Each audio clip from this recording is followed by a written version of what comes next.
Hello.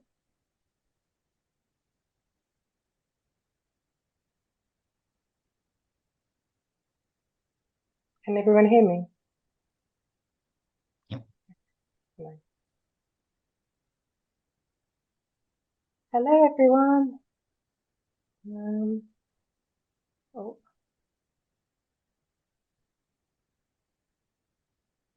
hi. Oh, I can see people popping up. Hello. If you'd like to just put in the chat where you're calling from as well, which country you're coming from as well. I'm in Sweden. Hello. New York. Oh, Barcelona. Oh, Portugal. Oh, wow. All over. Love this. Hello, everyone. Hello.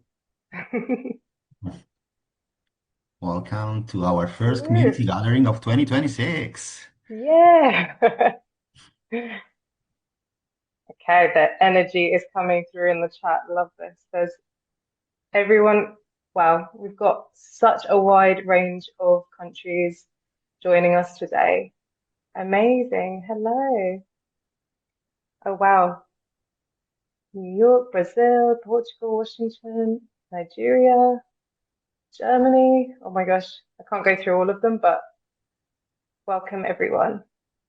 Lovely to see you all here. We're just going to wait for like 1 or 2 more minutes just to see if we've got more people coming in, and then we'll get started. The plan was to have music playing in the background, but just have to hear our voices.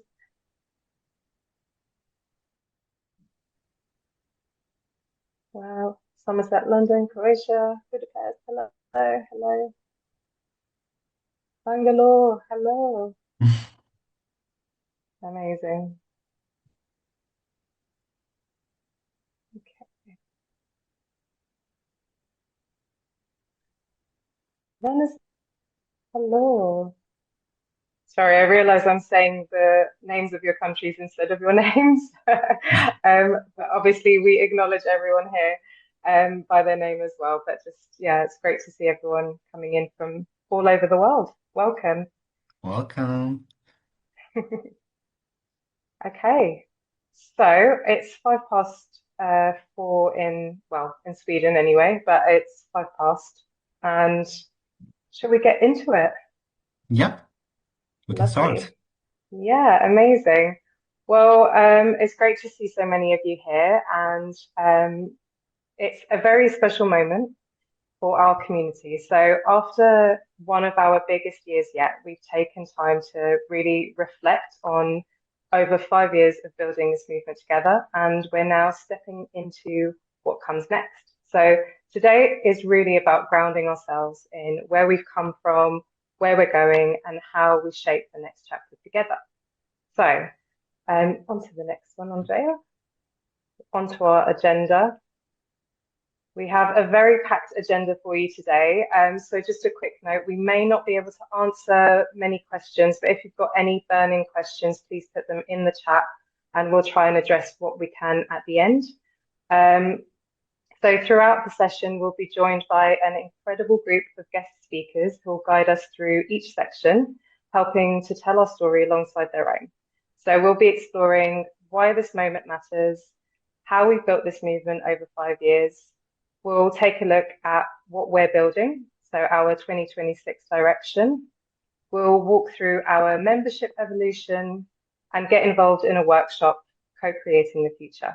And we'll hear from a member directly from our community in our Community Voices section.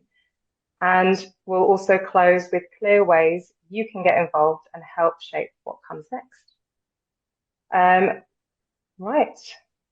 So just quick intros. I'm Carmen, so I'm one of your co-hosts today, and I'm Industry Transformation Manager at Creators for Climate. I lead two core programs. One is the Brief for Better, which is our ethical procurement pathway for creative commissioning, along with Ethical Agency Alliance, which brings together brilliant agencies committed to fossil-free briefs and climate-aligned leadership. So that's my semi-quick intro over to you, Andrea. Yeah, hello everyone. My name is Andrea Mancuso, and I'm the Community and Grants Manager at Creative Climate. So I'm leading one of our core programs, which is the membership, and I'm also leading our involvement within the European projects. And I'm really happy to meet you all, even if I can't see you all at the same time. But thank you for being here. And yeah, I think we can go ahead. Yeah, next one, lovely. Going through it. So I am very aware that we are all coming in from different countries, different time zones, probably very different mental spaces. So I just wanted to do a very quick check-in. So if in the chat, if you could drop which one you feel you're coming in with. So the first one is a bit awkward, maybe ready to walk away at any minute. No shame here. Second one is confused, overwhelmed, maybe. Number three, maybe you're curious, a little bit suspicious. And number four, excited and hopefully optimistic. So if you could just drop in the chat where you're at the moment. If it helps, I'm all four of them. So that's also an answer. um, oh, lots of curious, confused, overwhelmed, excited. Oh, I feel like three is coming out. Curious and suspicious. I like it. All right. Yeah, all of them are relatable to me, actually, at the Yeah, same time. We contain multitudes. I love that. I love the philosophy in that. A variety, love that. All four, yes. Staying strong with the all four. Um, Amazing. Brilliant. I feel like there's a healthy balance between everyone, which is great. So we're either quite energized together or we're really overwhelmed together, but at least we're not alone. So that's good. So thank you everyone for sharing where you are. Oh, three and four. Yeah, I hear you. Three and four. I feel like that's a good, like, nice, healthy balance. There are a few twos as well. So yeah, confused and overwhelmed, I feel is just like the climate of things at the moment. So I hear you. Um, Amazing. Well, thank you so much for sharing, and it's good to get a sense on where everyone's at. So I'll just carry on to so we'll just ground ourselves back into the core of the webinar. So amazing. Thank you. So, oh, to ground ourselves back. So many of you already know us, but I just wanted to go through like a quick recap of who we are. You'll hear a lot more about who we are as the webinar unfolds through our speakers as well. So just to kind of as a brief outline, we are the largest global network of communicators with over 6,300 members across 90 countries, which we can see from here as well. We're reaching many people, all working to accelerate climate action. So we're also an official UNFCCC Race to Zero accelerator, recognized for our role in helping the creative sector align with a climate safe future. And at the heart of it, we exist to shift our industry's influence from contributing harm toward accelerating climate action and leading with integrity. So the next one, please. How we drive change. So we work with three audiences: individuals, agencies, and brands, because each shapes influence in different ways. So for individuals, our main aim is to help people positively influence the companies and clients they work with. That's where the Hub and the Lead on Climate membership comes in, with training, tools, community, and a pathway to build confidence and skills. For agencies, it's about aligning their services and client portfolios with a client positive future. So we deliver this through our Ethical Agency Alliance, so one of the programs I lead, which supports creative frontrunners and to lead by example and raise standards across the industry. And for brands, so brands, this could be organizations, institutes, companies. So we help them find the right ethical creative partners. And we do this through our Brief for Better, our climate aligned procurement pathway, connecting brands with agencies within our Ethical Agency Alliance. So when all three of these work together, that's when we see real impact and a creative industry aligned with climate science and using its cultural power for good. So to help set the scene, looking at the cultural, political, and social landscape shaping our work and industry, I'm really honoured to introduce our first speaker of the day. So we've got, I may butcher this, but we've got Michael Legendre, who is not only our advisory member at Creators of Climate, but also a part of the advisory board member at Carmack Collective. So I'll let him explain more. Over to you, Michael. Thanks so much. Hey everyone. You got the pronunciation well. My mom named me Amazing. but doesn't know French, so like it's the most French sounding name, but the I pronunciation was is going to pretty put far from it. I was going to put more of an accent on it, but I thought let's keep it Don't worry simple about today. that. Yeah, I think we're in a good spot. So yeah, as was mentioned, I'm on the advisory board of Carmack Collective, which is a $10 million climate justice fund that is set up to support uh, work that is confronting the fossil fuel industry and the kind of the growth of the fossil fuel industry and the misinformation and using different creative venues as well as like tried and true organizing to counteract. So cultural organizing, uh, like actual campaigning, and then also different types of activities. And so I'm showing up as a funder in this space, but I'm also kind of like a long time organizer. My day job is at Dogwood Alliance, a campaigns director there, and I've worked in the environment, climate, criminal justice space here in the U.S. Um, I think for me, this portion, I really wanted to take like a huge step back and invite all of us to reflect on not only why this movement matters, but why this moment matters. We're in 2026. It's been 10 years of a poly crisis. Um, when people talk about, the different flashpoints within that poly crisis as being like how long they've been doing this, I like to remind folks that like you are probably exhausted because you've been doing this since at least 2016, um, especially in the US context where it's like that's the first Trump administration.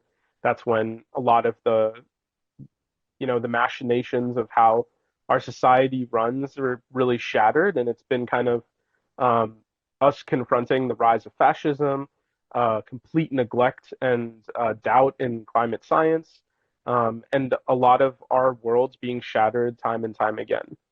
And throughout that, what we've also been noticing is that it's a good time for truth telling, right? As there's a whole world that's telling you what you should care about, what the status quo wants you to believe, what hegemonic powers wants you to care about, and focus and prioritize.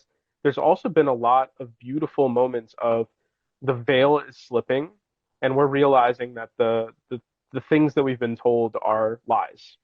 Um, so while business as usual continues, while we see the industries continue to try to greenwash and spin a web of like, how do we do this in a way that doesn't confront the business interests, but also somehow gets us on a path to like 1.5 degrees, um, I think we can also start recognizing that the scale of what we're up against is the next mass extinction crisis. And so we have to really envelop ourselves in a few things. One, that we are on the right side of history. Two, that all of the different crises are worth giving attention to.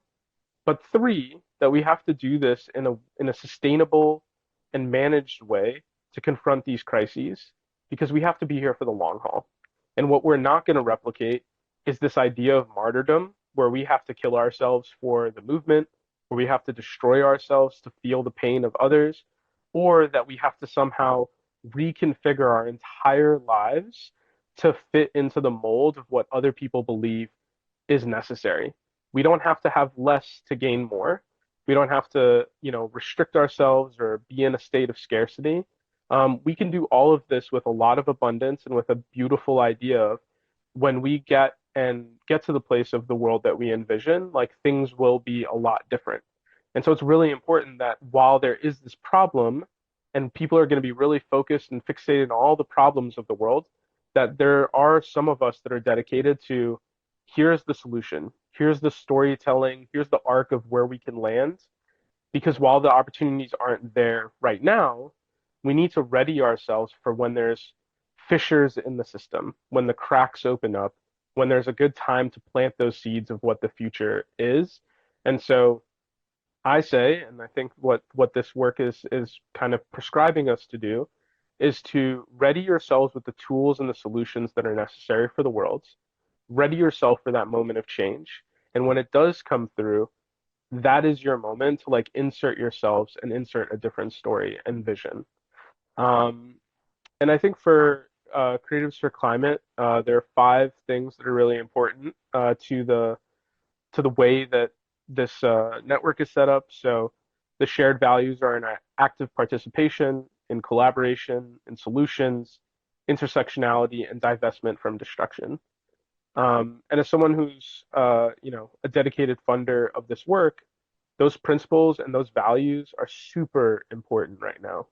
We have the fossil fuel industry that it's aligned itself with the most powerful government in the world. We have greenwashing like we've never seen before, but also we've got like hard and fast robber baron style economic exploitation that's going on. We're watching our neighbors being snatched up out of the streets. We're watching fascist governments rise and fold and move in so many different ways. And we're watching the world try to reconfigure itself for a new era. And so, with that, I think it's really important to be standing firm in those values to make sure that we are all sharing in what our values and our vision for the world that we're shaping is. And through that, I think that's how the political will that we need is guaranteed. That's how we get other people to join on board, and that's how we get leaders and decision makers and people that have the responsibility and the authority to make different changes and different decisions to do that because we are in right alignment with ourselves.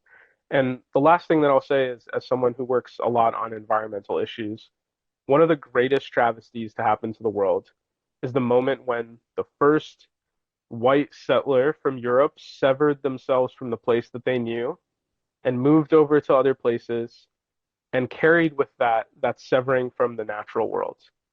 The destruction of people and places has only expounded since then.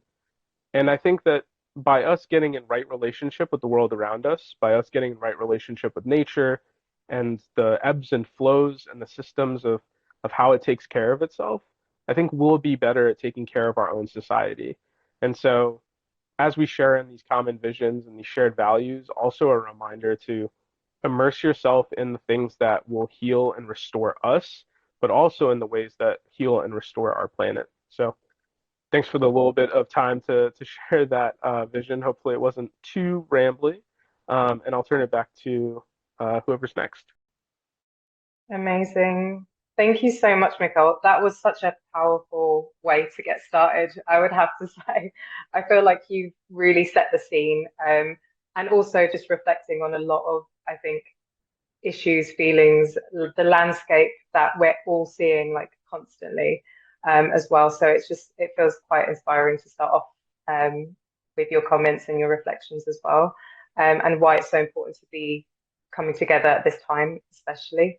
So thank you for that. And yeah, powerful moment. And I suppose now that Mikhail has set the scene amazingly, we can now moving us into how we've been building this movement as well to kind of see how we've been dealing with a lot of these things, is going to be Maria Correa, also a strategic advisor and also an advisory member at Creators for Climate, and who was also our COP30 spokesperson and representative. But Maria will tell you more. Thank you.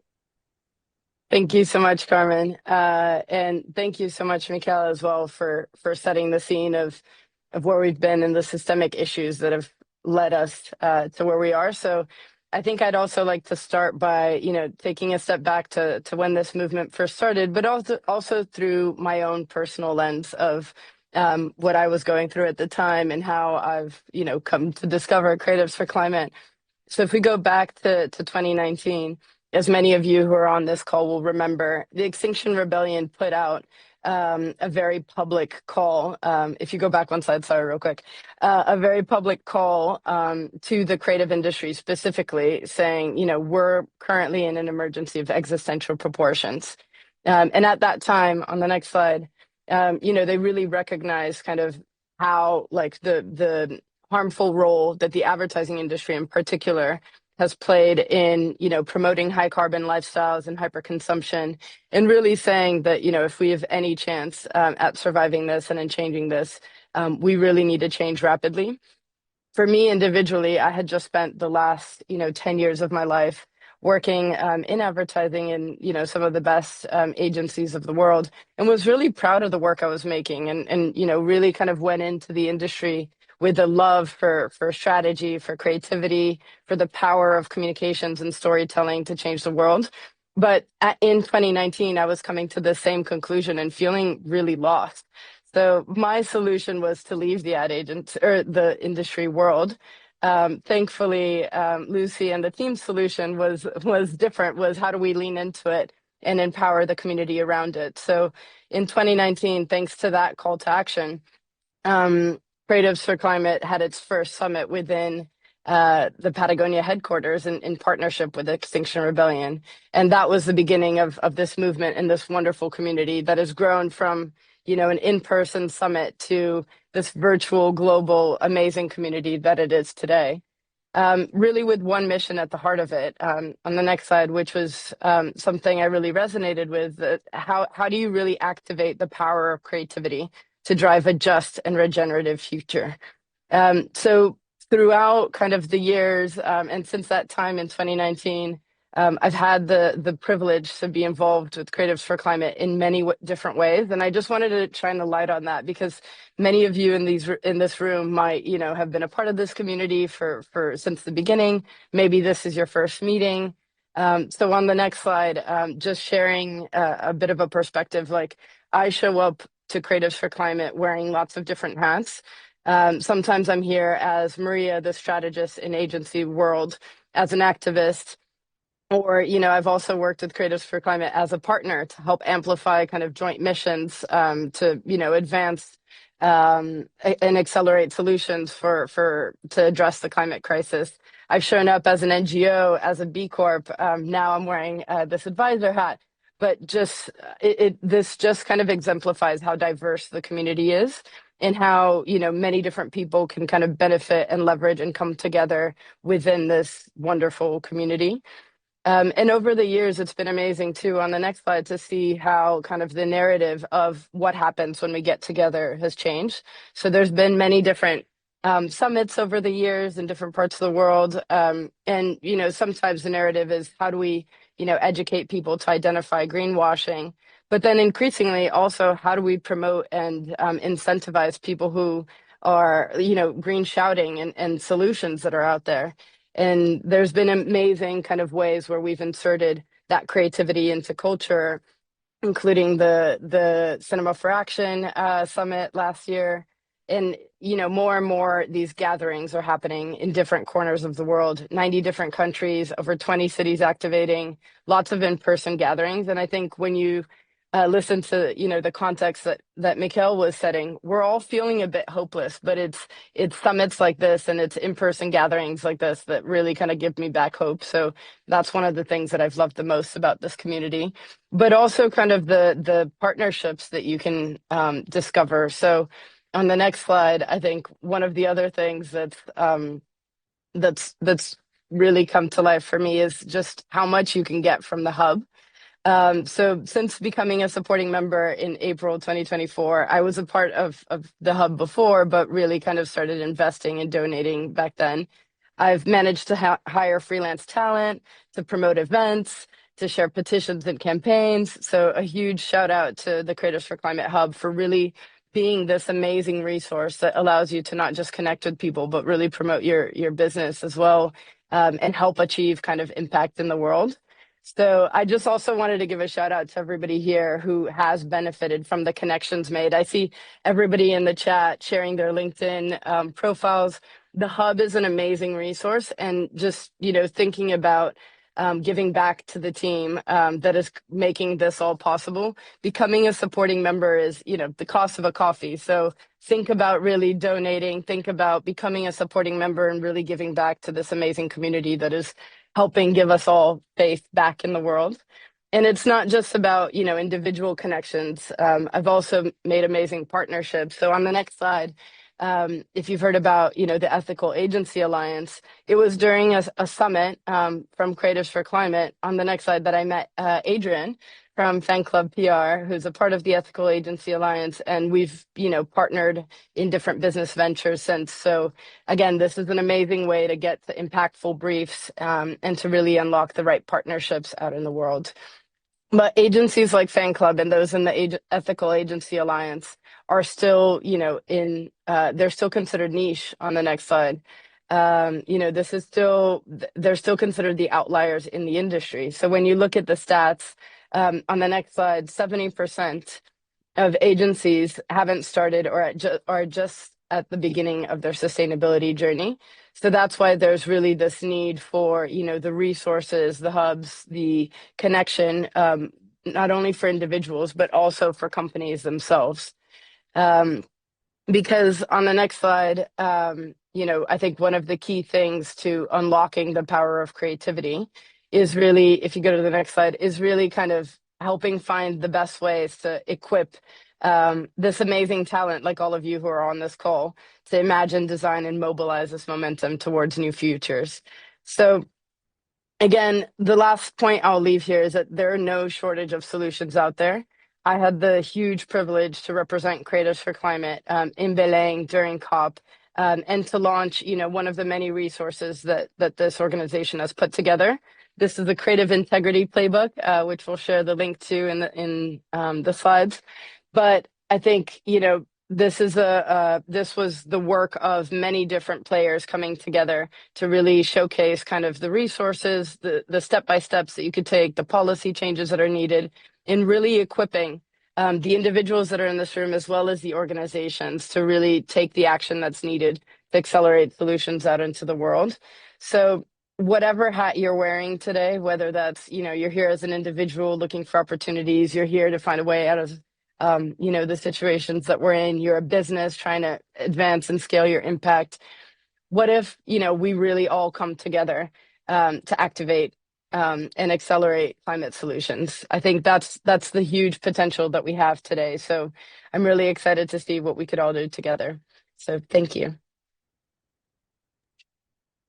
Amazing. Thank you so much, Maria. I feel like being able to kind of see our story through your eyes is kind of a unique perspective we don't get to often hear about. So like having your experience in sharing that and watching our story unfold through your eyes as well, it's kind of a brilliant place to be. So thank you so much for sharing that.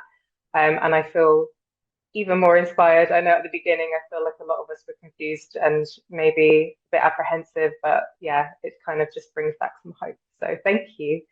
And so now we've actually looked at what we've built together. So we're going to now look to the future a little bit with Jamie Briscoe, who is our Operations and Impact Director. So yeah, over to you, Jamie. Thank you. Yeah, thanks, Carmen. Hello, everyone. My name is Jamie Briscoe, and I'm the Impact and Operations Director at Creatives for Climate. First of all, thank you so much to Maria and Mikkel for helping set the scene for the conversation today. I got chills listening to Mikkel's words about the state of our world, and Maria did such a beautiful job talking about the journey of Creatives for Climate. And I will be echoing some of what they both referred to. But during this session, I really want to focus on where we're headed in 2026 and share briefly at a high level what helped to shape that strategy at the end of last year. I will just say our work in 2026 is not new. It's really just an evolution of our programs and impact, which is a strategy and programs that everyone in this community has really helped build over the last 5 years. So it's really been a collective effort to get to where we are now and to where we're headed in 2026. So Perfect. Thanks, Andrea. So as Maria mentioned, COP30 was a significant moment for us. Creatives for Climate was selected as one of the official solutions in the COP30 final output under information integrity. So not only was this a huge milestone for Creatives for Climate, but it was the direct inclusion of culture and creativity in the COP30 final agenda. So that means that these things, creativity, culture, everyone on this call, are seen as climate or UN-backed solutions to the climate crisis. So it's huge momentum that came out of COP last year. Also coming out of this COP was this whole momentum and initiative to move away from commitments and towards implementation. So in that effort, the UNFCCC created agendas called Plans to Accelerate. And these plans are really just tangible roadmaps drafted by civil society to reach the commitments made in the Paris Agreement. And as part of our role as official accelerators within the Race to Zero campaign, we are now leading 2 of these action groups. And what is so cool about these plans is that they actually validate and give UN backing to the work that Creatives for Climate and all of us in this community are already doing. So in 2026, we really wanted to shape our internal programs to reflect the efforts that are happening at the global level. The creative industry, as you heard from Mikhail and from Maria, has huge opportunity to influence right now. And Creatives for Climate really wanted to use this momentum throughout our work in 2026. You can go to the next slide. Perfect. So building on over 5 years of movement building and industry transformation work, we are now scaling across 2 interdependent programs that reflect our theory of change and these UN-backed plans to accelerate. So our first pillar is what we're calling creative accountability. And this is where we will work to transform how influence is governed and measured. Our second pillar is what we're calling accelerating narrative change. And this is where we will mobilize the creative sector to shape cultural narratives, defend truth, and ultimately accelerate climate action. So I want to talk about this first pillar a little bit more. So this really focuses on closing the governance blind spot in the creative industries that we see right now. So in simple terms, it's really demanding that the industry does less harm. So through this track, we are shifting influence from something that is currently unmeasured to something that is explicitly aligned with climate science. Under this program area, we will continue to work driving industry accountability through our Ethical Agency Alliance, our Brief for Better initiative, and our work with the Service Emissions Hub. This pillar is also really about removing the social license of the fossil fuel industry. And so I want to talk about a recent win that we just had through our campaign activation. Our network actually supported the Amsterdam Council to widely place a ban on all fossil fuel advertising. So at Creatives for Climate, we were able to mobilize over 100 industry voices in support of this ban. So this is just one example of how we can hold the industry accountable through our network. The second pillar, accelerating narrative change, this is about doing more good in this community, using our creative capacity and skills for good. And we really, when we talk about narrative change, it's transforming how climate is understood and acted upon in our world. So here we will continue to mobilize this community, both on and offline, through trainings and workshops, cultural interventions and campaigns. And this pillar really evolves Creatives for Climate. I think where it started is build a movement of skilled individuals in the sector. And now it's really working to build a coordinated global network and force to shift narratives at the global level. Under this pillar, we really wanted to build on 3 concrete things within 2026. So this is something that Andrea will talk about a little bit more in just a minute and actually make it more concrete. But one of those things is we want to enhance the capacity of creatives to counter disinformation and narrative power using our current toolkits and also hopefully developing new tools throughout the year. And secondly, we want to activate the Creatives for Climate Network as a coordinated campaign engine to test and deploy the learnings that come out of those tools. So this is something like we did with the Greenwash Watch, if many of you remember that campaign activation. And finally, what we're hoping to do is build an evidence base of effective narratives and storytelling tactics. So this looks like actually creating a global infrastructure to capture the best practice of our community members that engage in our trainings and activations. So that's all the work that you are doing in your work, in your daily life, and bringing it back up together into this global infrastructure. You can go to the next slide, Andrea. Perfect. So all of this to say, our mission and vision are not changing. The next phase of Creatives for Climate is simply building on a strategy to transform creative influence from something that shapes the problem into something that actively shapes the solution. Next slide. Oh, the picture did not show very well. Behind this is a picture. And what you'll see was a really landmark moment that happened back in 2024 when the UN Secretary General, oh, there it is, perfectly, called out our sector, saying that the advertising sector is full of creative minds who are already mobilizing around this cause. They're gravitating towards companies that are fighting for a planet, not trashing it. So what this is saying is this industry helped build the world we currently have, which means it can also help to change it. I will now hand it over, and Carmen, I'll let you do an intro, but Andrea will really share in more detail what this means for our community and how we are making changes to our membership structure to ensure our community, all of you, are really at the forefront of this just transition and coming out of those two new priority areas that I talked about. Over to you, Carmen. Thank you. To be fair, I think you introduced Andrea perfectly there, so I won't say too much other than thank you. It's clear that we've got a very intentional and focused vision for this kind of next year. And I think having had such a massive year last year and from all the strategies that Jamie kind of went through, I feel like we have a really great direction that we're moving in, which is why it's even more important to be building this next step together. So yeah, hand it over to you, Andrea, to continue. Thank you. Hello, hi everyone again. As I mentioned earlier, my name is Andrea Mancuso and I'm the Community and Grants Manager at Creatives for Climate. Today, I'll be guiding you through one of our flagship programs, which is the membership. It's a program we launched in the past and built within our Creative Climate Hub, digital hub. And in 2026, it will undergo a major evolution for a lot of reasons. So, okay. So, before we talk about what's changing, it's important to name what membership has always been about. At its core, it's a shared commitment to climate action and a community built on trust, care, and contribution. It's about learning and taking action together. And the key thing is that membership here is not a transaction because it starts with a commitment to show up thoughtfully, act with integrity, and support one another. And everything in the hub grows from that point. And so while the program will evolve, a few things won't change. And this means that the access begins with commitment and not a paywall. The hub stays open and values-led, and connection and peer support remain at the heart of it. So almost everyone starts their membership journey in the open hub. It's where we experiment, learn together, and build more structured programs together.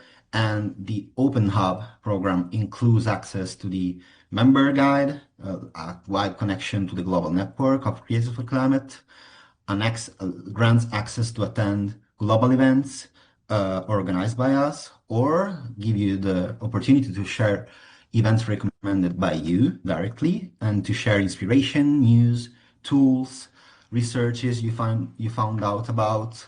You can also share and access new jobs and opportunities, and even share your portfolio to find new clients and new partners. And next to the Open Hub, we have the supporting membership option, the Academy Pathway.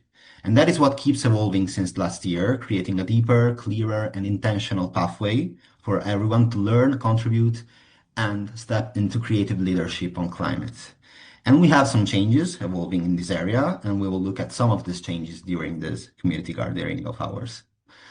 And so these changes come from a strong belief that traditional education often prepares us for a world that no longer exists. So a world who's changing fast needs some learning programs to evolve with it.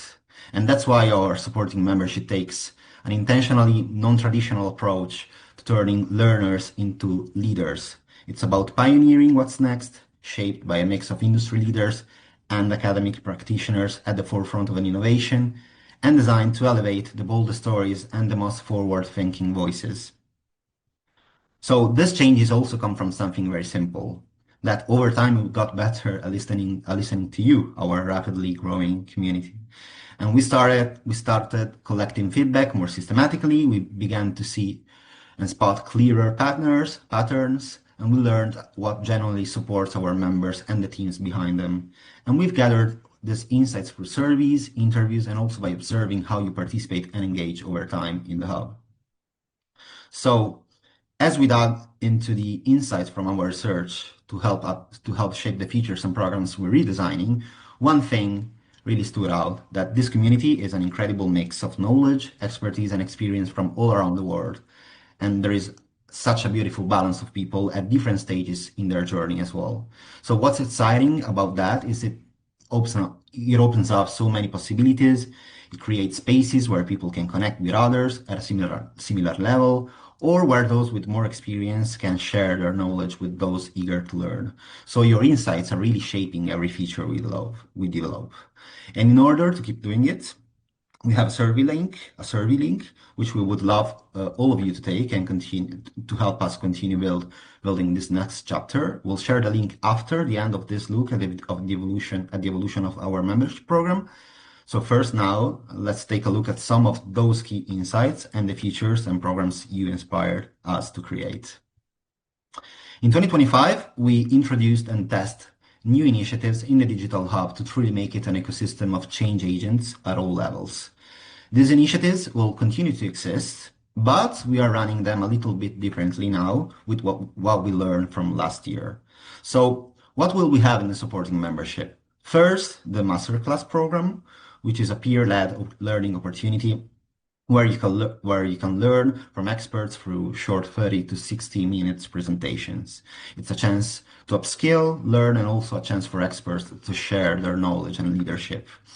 And we are currently collecting submissions from experts. So if you have knowledge you're excited to share with the community and become a guest expert, please submit. Carmen can share the form in the chat, the application form in the chat. Then we have the Open Door Climate Program, which is an initiative inspired by Daniel Hill's skill sharing movement in the hub. And it's essentially an open space to share expertise or seek support, whether you want to find a mentor or become one, this is the place. And this will also become a space where experts will be able to connect with the community before and after the masterclass calls. Then we have the cohorts. To give an overview, upon joining as a supporting member, you will be joining these cohorts that run 12 months. And in those cohorts, you'll have guided monthly support calls where you can connect, learn, or grow. And there is also a cohort board where you'll be able to connect closely in between calls, ask questions, and the courses in general. Then there is the Pathway to Change pathway, which is another checklist, but for supporting membership. And it's there to give you guidance on your climate journey, and you can choose to follow it in order or from the start, from where you're at on your journey. And finally, we have the Connect calls, which are relaxed informal connection calls to create a safe environment for supporting members to connect, where you are invited to show up with an ask, so what you're looking for, or to bring an offer, so how can you support someone's project or journey, or you can just show up and listen and learn. So what we initially planned as 12-week cohorts will spread now through 12 months, and this is what will look like in 2026. We will have 4 cohort calls with supporting members, and this will be mostly around the course themes now included in our supporting membership. So from the Greenwash Watch course to the Communicating Climate Change one, Positioning for Purpose, and the Industry Transformation course. And this will be a great opportunity to connect, learn from each other and experts around certain topics available in the courses, and it's a perfect opportunity for deeper learning. Then we'll have free masterclass throughout the year, and this will be hosted by guest speakers and experts, as I was telling you before. And we will also have live calls added to the video library for you to catch up with later. We'll also have free connect calls with supporting members, which, as I told you before, are more relaxed, casual check-ins, a perfect environment for sharing, challenging, and discussing solutions collectively. And finally, last but not least, open connect calls, which are similar to those in the supporting membership, but are open for all members to join and are generally an introduction and welcome call and a good opportunity for networking. So, the beauty of this system is that these programs are opportunities for both those looking to upskilling and leadership. And it is designed in a way so that the learners can become the new trainers and the experts. And it's a cycle of growth and collaboration and with continuous support between each other while growing the movement at the same time. Let's call it a peer-led academy. And so having a final look at the membership option, there will be the free one now called Connect to Climate, which gives you access to the open hub and all the spaces I've told you about before, with opportunities to stay informed, inspired, and find values-aligned opportunities and resources. Then there will be the Supporting Academy membership, the Supporting an Academy membership, now called Lead on Climate, which is for creatives pivoting into the climate space, wanting to upskill in climate communications and build leadership opportunities with mentorship, career growth, and deeper peer connections and support the acceleration of radical transformative change for climate solutions. So the biggest change that will happen in 2026 is that all of our courses will now be available in the Lead on Climate program, formerly known as Supporting Membership, and where you can join, as I said, either as a learner, expert, or anywhere in between.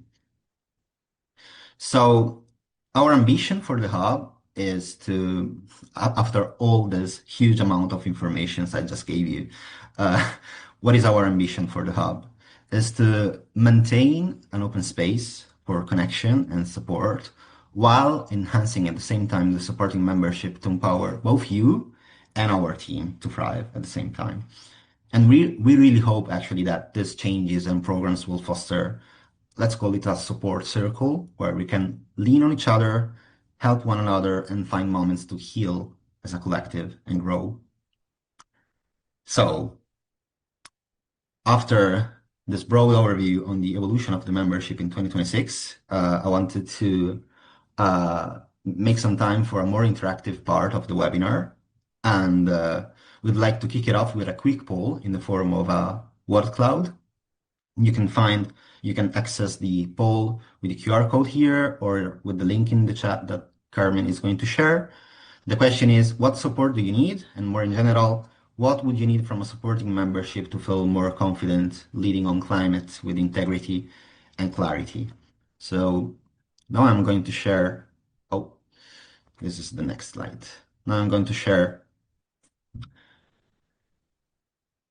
this other screen so we can have a look at the results live. Let me just share it again. Buddy. I'm sharing the link again, just in case Oh yeah, anyone don't worry. missed it. Thank you, Carmen. Great. People are And you can populating. submit different answers, like one after the other. And yeah, let's see what is the most common one. Seems like Oh, I community like that. is taking an advantage, which is Mentors, totally community. relatable.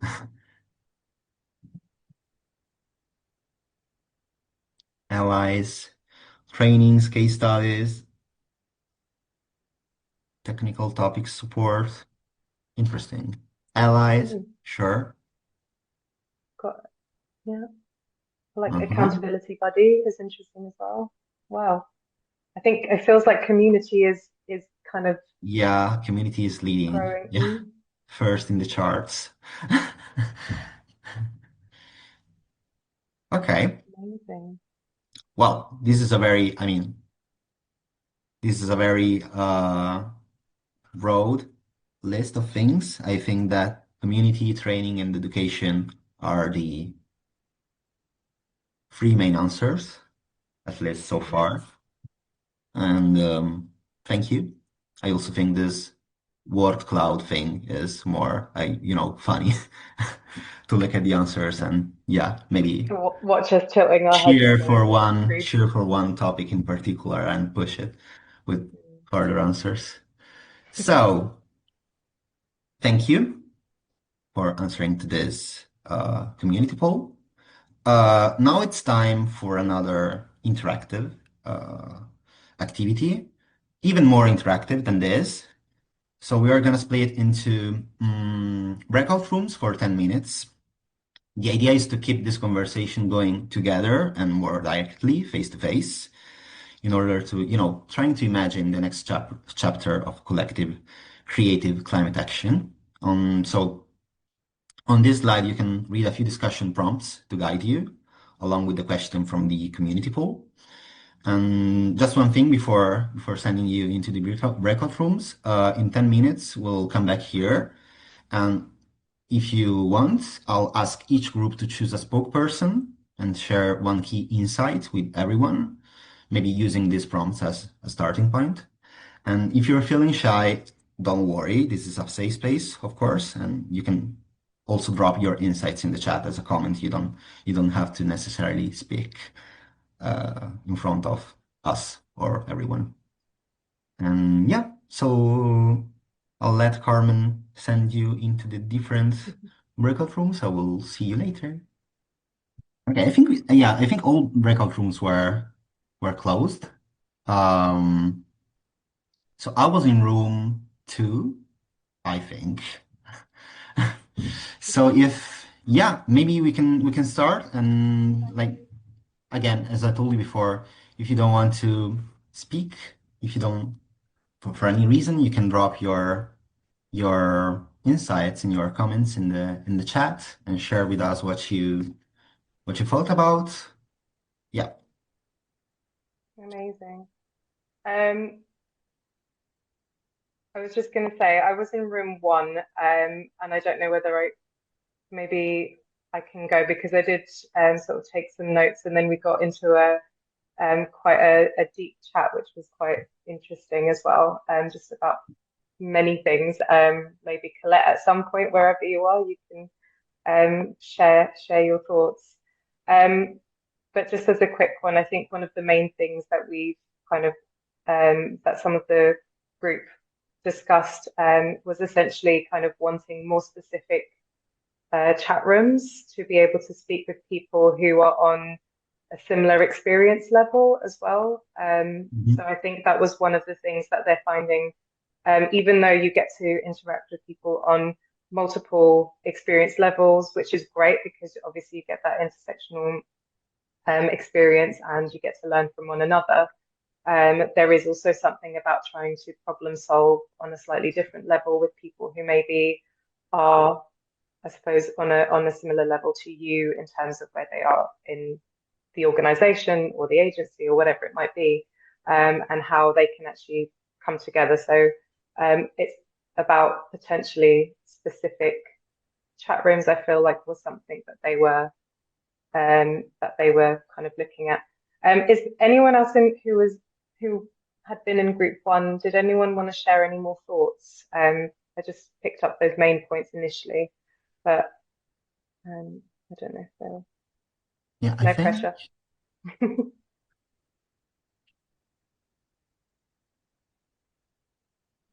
No, I think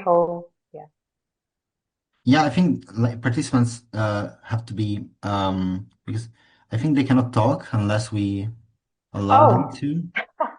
Yeah, sorry. this is a learning curve, people. Yeah, sorry about it. Sorry if you have been talking. So, for example, from my group, I know that Sarah was keen to talk, so maybe I can. Sarah, can you hear me? No, Can you speak? no pressure. No pressure, of course. Um, Okay, oh, I apparently think no. can we unmute everyone?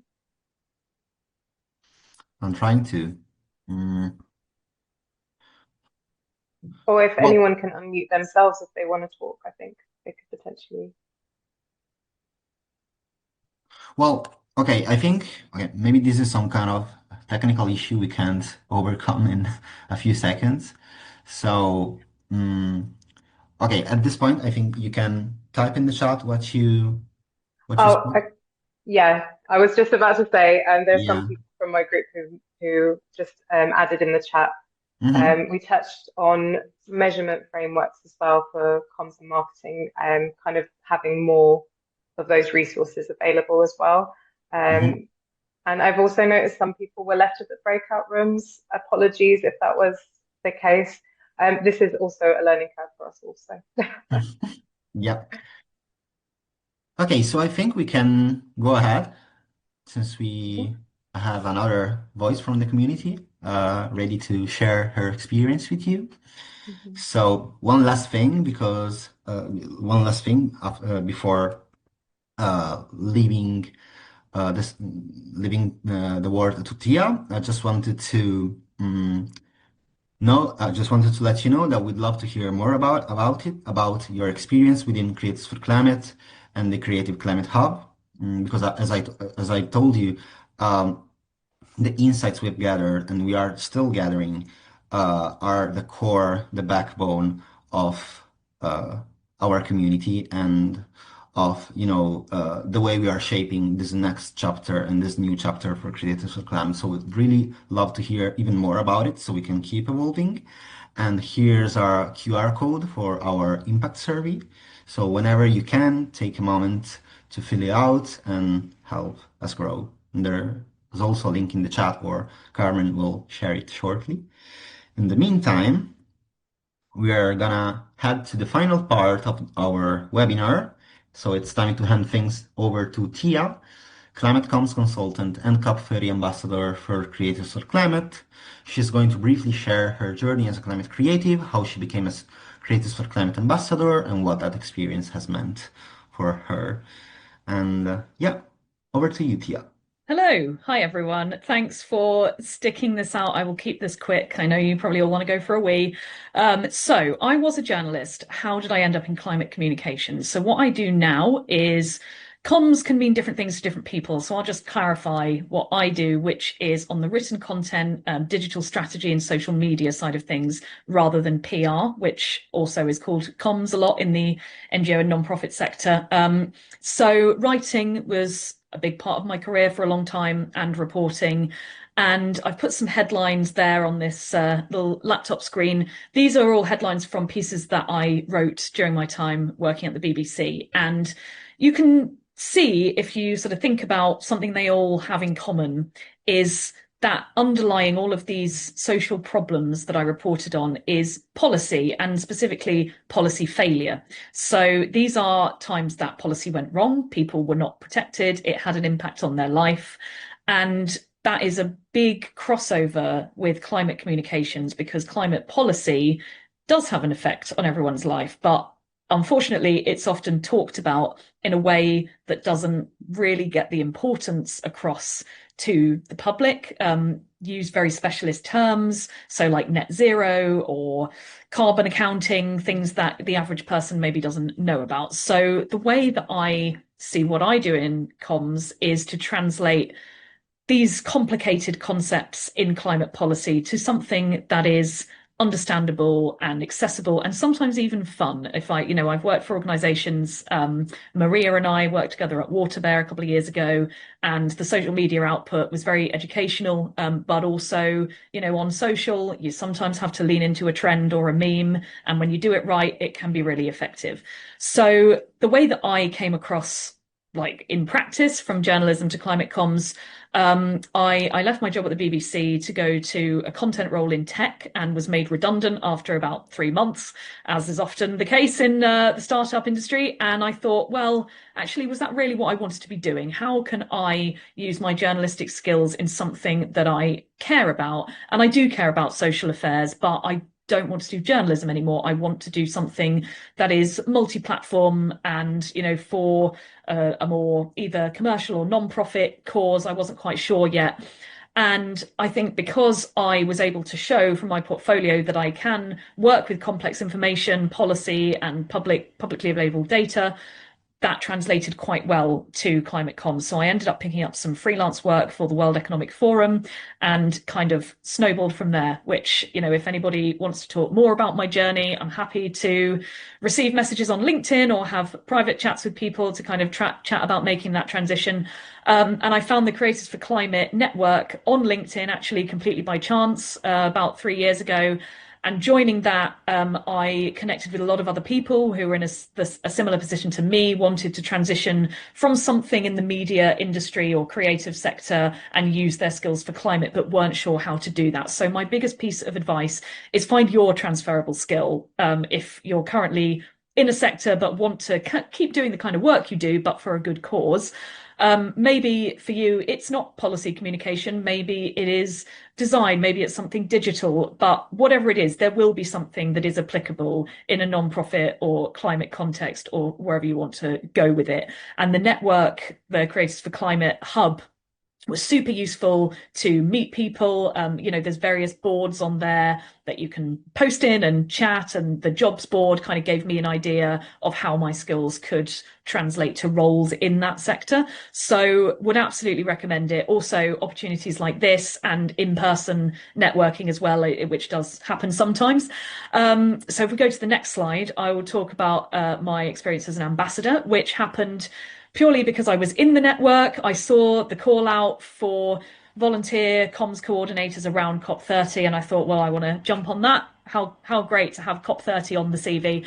And yeah, because of the sort of experience that I'd built up in climate comms, I was able to help bring a team together, translate briefs to the rest of the amazing volunteers that worked on this campaign, and think of key sort of points of information and stories to pull out of the Creative Integrity Playbook, which is a complex document. There's a lot packed in there. So, for me, it was thinking about how can we give this the widest appeal to the broadest audience who might not all be experts in that. And as a team together, we created a variety of reels and carousels, and Maria was there at COP on the ground presenting all this. So I think this was a great culmination of how the network can bring people together, can help you upskill, can introduce you to other people at various stages to help you in your climate career journey. And yeah, just to end, I would say I absolutely recommend joining. It's a great place for people to share knowledge and learn from each other. Amazing. Thank you so much. And also, there are people asking if they can have your email address. I thought that's up to you if you want to give that out. So I'll let you kind of respond in the chat if that's okay for you. But yeah, amazing. And such a perfect example of the kind of leadership journey that you can take within our membership as well. So that was a great inspiring story. Thank you. So to wrap up, I realise that we've gone over time, so I'll make it short. I'll try and make it short and sweet. But essentially, before we close, I just wanted to bring us back to the heart of today. So we've now completed more than 5 years of movement building. So that's 5 years of people showing up, experimenting, and pushing this industry forward. And together, we're stepping into a new phase. So today's webinar really showed what that shift looks like, and we have clear priorities now moving forward for 2026, and a community that's more active, more global, and more needed than ever. So thank you. And so if you're wondering how to join the movement, I know it's been mentioned a lot here already, but you can become a member, an Ethical Agency Alliance member, or join our brief matchmaking by submitting a brief, or you can get in touch with us. So if you have any general inquiries about the hub or anything around that, there's the email address there, which is hello@creatorsforclimate.co. And if you have any inquiries about the Ethical Agency Alliance or our Brief for Better service, and you can't find what you're looking for on the website, email the alliance@creatorsforclimate.co as well. So on to the next one, Andrea. And you've also, to become a supporting member, I know I've already shared that in the chat earlier, so I'm just going to drop it again here, so bear with me. And you've obviously got the QR code you can use. There you go. So if, oh, and someone's just said that the hub is amazing. Thank you. And the best part is content and networking for creators. So this is great to hear. Thank you so much. Fantastic. So I just want to say thank you to everyone who's come along. We've got sorry, actually go for the, yeah, and the next one.